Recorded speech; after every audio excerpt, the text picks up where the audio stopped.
I have been through thousands of hours of therapy and nothing has helped me like this group. And then you're talking 10 weeks, 20 hours. Welcome to the Divorce Support Podcast, where we uncover how people successfully let go and move on during and after divorce. It's one of the hardest times in life, and yet we'll show you how you can feel significantly better, faster than you'd think. Everything here is backed by more than 40 years of courses and thousands of people who have used the Rebuilders program to let go and move on. And we'll show you how you can too. This season draws on the Amazon bestseller book titled 10-Week Divorce Recovery. We are walking through each chapter one at a time until we complete the book. Before we get into it, take a couple of minutes to find out exactly how you're doing. We have a free, personalized quiz that measures how you are doing. It's called the Divorce Recovery Scorecard. You can take it at rebuilders.net/DRS. You'll hear references to people's scores come up throughout the book. So get yours and keep them close as you listen. And if this show helps you, leave us a review on Apple Podcasts, Spotify, or wherever you listen to this podcast. Now let's get started. Chapter 3, Thoughts. You can't think your way out.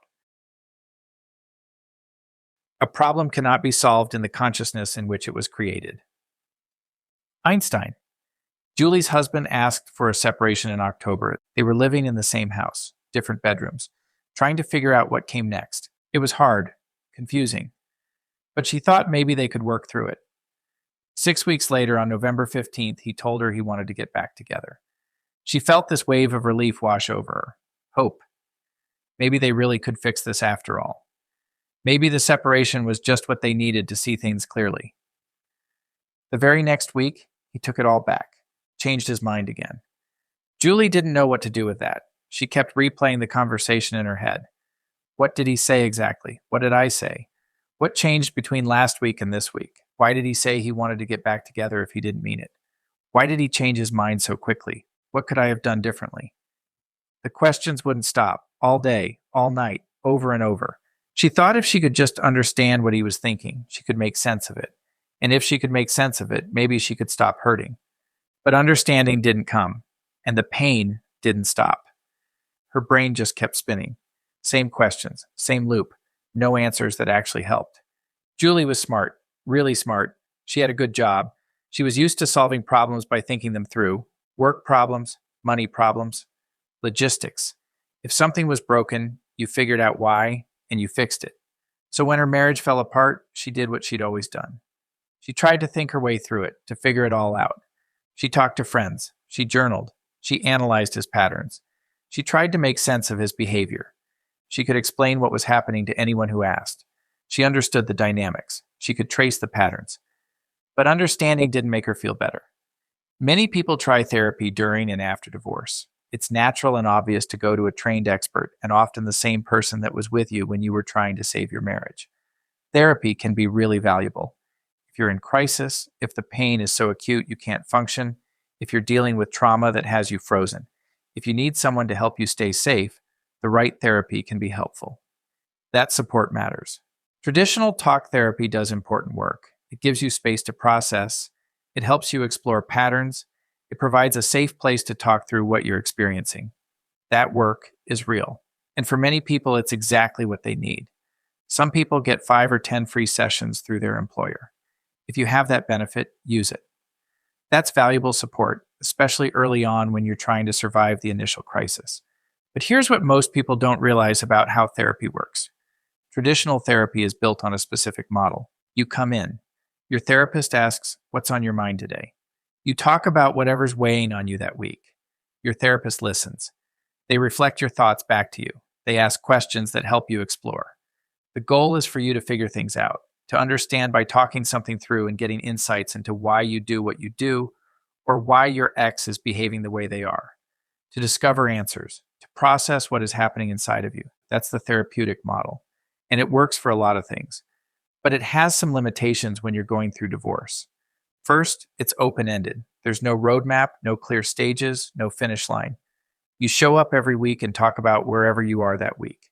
Sometimes you're talking about the same things you talked about last month. Sometimes new things come up.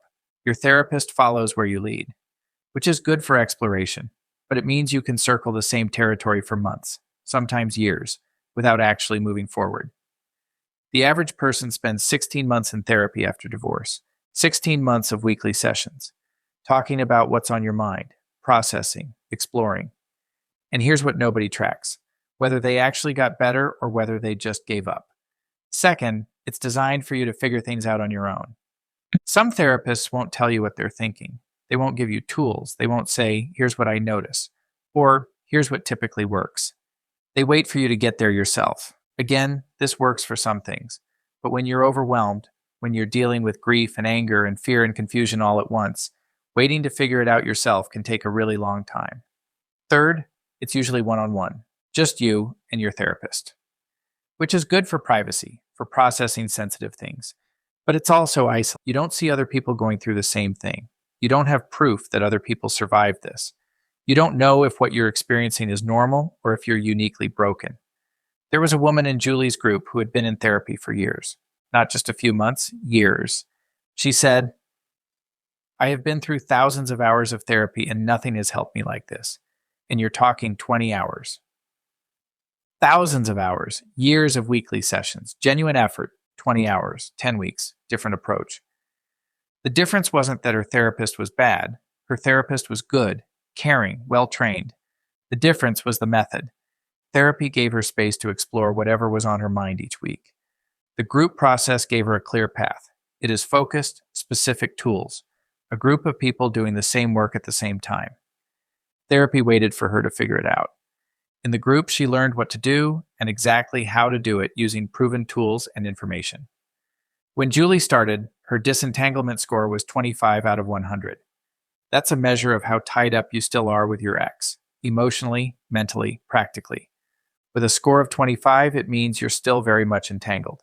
You can't think clearly. You can't make decisions without second-guessing yourself. Every interaction with your ex throws you off for hours or days.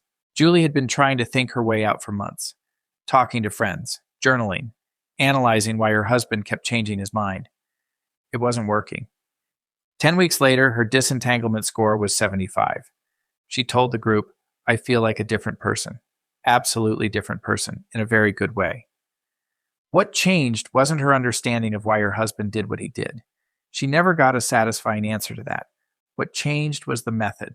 She stopped trying to figure it out on her own, and she started following a proven process with clear steps.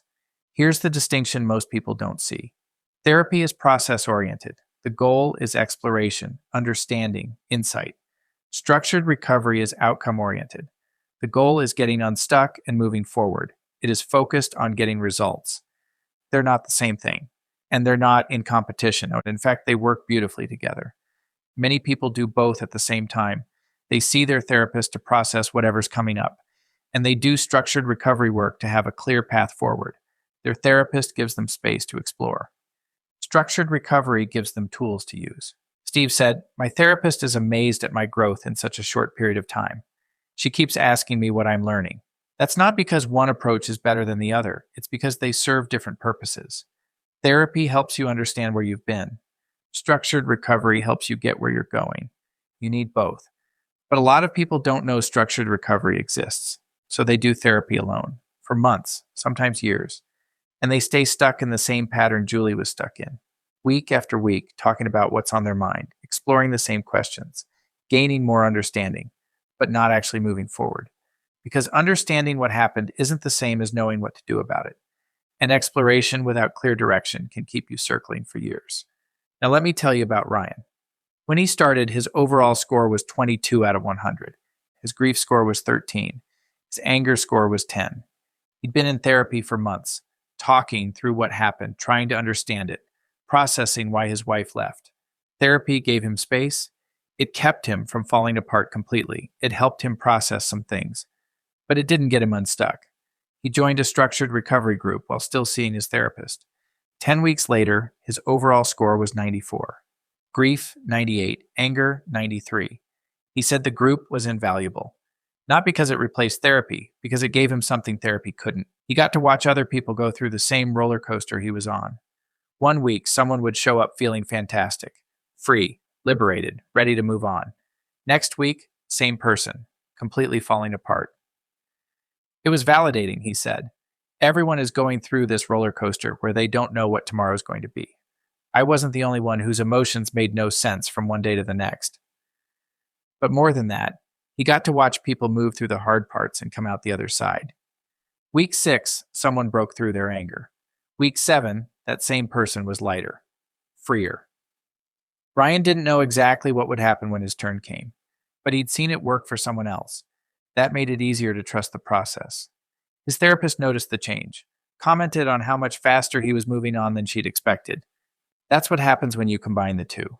Therapy for processing, structured recovery for tools and direction. Together, they're powerful. Here's what makes structured recovery different.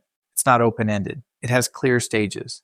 You know what you're working on each week. You know where you are in the process. You know what comes next. It's not reflective. It's directed. Instead of waiting for you to figure it out, someone tells you, here's what's happening. Here's why you're stuck. Here's what to do about it. You get tools, specific exercises, clear tasks to do between sessions. And you're not doing it alone. You're in a group of people all working on the same thing at the same time. That changes everything. When you're in a group doing the same work, you see proof that the process works. Someone 2 weeks ahead of you just worked through their grief. They came in last week barely holding it together. This week, they're lighter, freer. You don't have to believe it will work for you. You just saw it work for them. You hear someone ask the question you were afraid to ask. You watch someone admit the thing you thought made you broken. And you realize, I'm not alone in this. Therapy is usually just you and your therapist, which is good for privacy. But you don't see other people going through it. You don't have proof that people survive this and come out the other side. In a structured group, you have that proof every single week. There's also accountability. In therapy, your therapist might suggest something to think about between sessions. But there's no homework, no expectation that you'll actually do anything. In structured recovery, there's homework every week, specific exercises. And next week, the group asks how it went. Not in a judgmental way, in a we're all in this together way. But that accountability matters. It's the difference between thinking about the work and actually doing it. Now, I need to say something important. Some therapists work differently than what I just described. Some therapists are more directive. They tell you what they're noticing. They give you tools. They focus on what's happening now instead of exploring your family of origin. Those therapists are rare, but they exist. Most therapists have not gone through a divorce, so for them, it's a more abstract process. Therapists often focus on symptoms: anxiety, insecurity, rumination, depression. These are very common with divorce, and if you have one, that's great. Keep seeing them. But most therapists were trained in the reflective model, the one where they wait for you to figure it out yourself. And that model, while valuable for many things, wasn't built for the specific crisis of divorce. Divorce isn't just one issue to explore. It's grief and anger and identity loss and rebuilding your entire life all at once. Most therapists weren't trained specifically for that. They use the tools they have, and they do the best they can. But it's not their specialty. It's like going to your family doctor for heart surgery. You want someone that is trained to help you with your specific issue. The method I'm going to show you was built specifically for divorce recovery, not adapted from general therapy, not borrowed from another model. The program was first built from the ground up by Dr. Bruce Fisher, a psychologist who spent years figuring out what actually works for people going through divorce. He didn't just theorize. He tested, he measured, he refined. Over 100,000 people have been through this process. In fact, a surprising number of therapists have done this work as well. Why? Because they recognize that the tools they use with people aren't enough, even for them. And they are self-aware enough to see that they need to step outside of doing what they have been doing. The process of separation is very different from the tools used to heal relationships. Again, this process that you are going to learn works. There's data, evidence of what works, and it's been distilled into a clear, structured path. So here's what I'm saying. If you're in therapy, keep going. Especially if you're working through things that need that kind of space. Therapy is valuable. But if you've been in therapy for months and you're still stuck, still overwhelmed, still not making progress, you need something different. Not instead of therapy, in addition to it. Here's the math. If you're paying $150 per session and you've been going for 4 months, that's $2,400. After a year, it's $7,200. The average person spends 16 months in therapy after divorce. That's nearly $10,000. If it's working, if you're making progress, keep going. But if you're still stuck after months of sessions, if you're still waking up at 2 a.m. with the same thoughts, if your scores haven't changed, that's not money well spent. You need clear direction, specific tools, a group of people doing the same work. You need to stop exploring and start moving. Julie spent months trying to think her way out, talking to friends, journaling, analyzing. It didn't work. Not because she wasn't smart enough, not because she wasn't trying hard enough, because thinking alone doesn't solve this. 10 weeks later, her disentanglement score went from 25 to 75. She wasn't smarter at the end than she was at the beginning. She just had clear steps, specific tools, and a group of people walking the path with her. So if therapy alone isn't getting you unstuck, it's not because therapy is bad. It's because you need something therapy wasn't designed to give you. A proven roadmap, clear stages, specific exercises, a group of people exactly where you are, doing the same work. That exists. And when you combine it with therapy, that's when things move fast. But most people don't know this kind of structured recovery exists. So when therapy alone doesn't work, they try other things. Support groups, church groups, books, workshops. They look for community, people who understand, a place where they don't have to explain themselves. And some of those help, a little. But most of them have a problem. They give you a place to belong, but they don't give you a way forward. Thanks so much for listening. We hope today's chapter meant something to you, and we look forward to bringing you the next one. If any of it hit close to home, here's your next step. Every week we run Phoenix Live. It's free to visit. It's online, so it's easy to try out, and it's real people at every stage of divorce recovery doing the work. Learn more at rebuilders.net. And when you're ready to walk through the process with help, it comes in 3 ways. Online from anywhere, in person with a local group, or as a week-long immersion retreat. Same program, 3 doors. But start with Phoenix Live. Come sit with us. I'd love to meet you. One last thing before you go. If someone you love is going through this too, send them this episode. It might be exactly what they need to hear right now. And again, thank you for being here. See you in the next episode.